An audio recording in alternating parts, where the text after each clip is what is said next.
सर्वांना जय हिंद, जय महाराष्ट्र, जय जवान, जय किसान.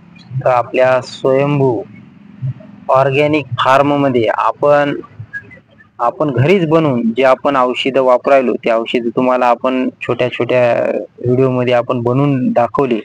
पण आज आपण त्या औषधाचे रिझल्ट घेतल्यानंतर पुन्हा एकदा तेच औषध आपण बनवणार आहोत. तर हे बघू शकता, या 2 बाटल्यामध्ये 1-1 लिटर दही आहे. तर आपण या बाटलीमध्ये आपण ही अंडी अशी 10 अंडी फोडून टाकत आहोत. आणि याच्या आपण जे मागच्या वेळेस केलं ताक आणि अंडी, तर त्याचा आपल्याला सोयाबीनवर इतका चांगला रिझल्ट भेटलेला आहे. आपण स्वतः हे आपण सोयाबीन आणि तुरीला, त्या सोयाबीन आणि तुरीमध्ये पावसाच्या वातावरणामुळे तुरीचे शेंडे पिवळे होते, तर ते पूर्णतः हिरवे झालते. आणि या ताक आणि अंड्यामुळं आपल्याला जे फवारणी आपण केली त्याच्यामुळे कोणते कीटकनाशक आणि अळी यांचा पण प्रादुर्भाव आपल्या सोयाबीनवर झाला नाही. त्याचा पण आपण तुम्हाला सोयाबीनचा व्हिडिओ दाखवू.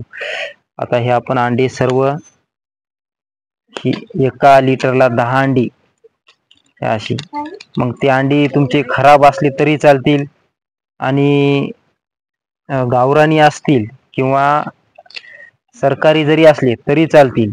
आता हे आपल्या घरच्याच कोंबडीचे अंडे आहेत गावरान, ते आपण गावरान अंड्यापासून हे ताक आणि अंडी बनवणार आहोत. तर या ताक आणि अंडीचा इतका जबरदस्त रिझल्ट आहे की 1000 रुपयाच्या औषधाला पण हे टॉनिक मागं पाडेल. कारण याच्यात कीटकनाशक, बुरशीनाशक आणि टॉनिक म्हणून हे पूर्णतः यानं काम केलेलं आहे. नक्कीच आपण आता आपल्या स्वयंभू ऑर्गॅनिक फार्म मध्ये आपण याचा वापर करतच आहोत. तर हे बघू शकता. आणि हे द्रावण आपल्याला 7 दिवसानंतर आपण कधीही वापरू शकतो. एका पंपाला 200 मिली प्रमाणे आपण याचं द्रावण आपण फवारणीमध्ये वापरू शकतो. आणि आपल्याला जर ड्रिचिंग मध्ये द्यायचं असेल तर 200 लिटर पाणी घेऊन, नसता तुम्ही 100 लिटर पाणी 1 एकरला घेऊ शकता आणि त्याच्यामध्ये 1 लिटर टाकून त्याची ड्रिचिंग तुम्ही करू शकता आणि नसता फवारणी पण करू शकता.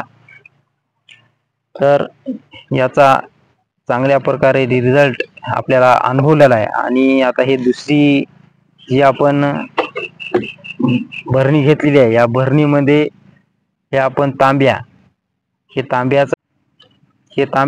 आपण याच्यामध्ये टाकून 10 दिवस ठेवणार आहोत. तर हे बघू शकता या भरणीमध्ये याचा पण आपण मागच्या वेळेस व्हिडिओ बनवला होता. आणि याचा पण आपण आपल्या हळदीला हे दह्यामध्ये तांब्या टाकून आपण हळदीला जीवामृत मधून सोडलं होतं. तर याच्यामुळे आपली हळद, याला जैविक युरिया म्हणतात, तर याच्यामुळे आपली हळद हिरवीगार झालेली, याचा पण आपल्याला रिझल्ट मिळालेला आहे.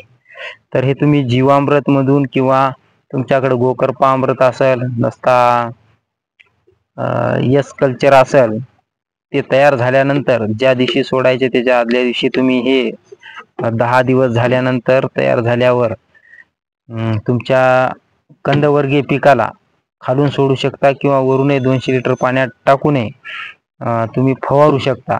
तर याचा पण आपल्याला रिझल्ट चांगला बऱ्यापैकी आलेला आहे.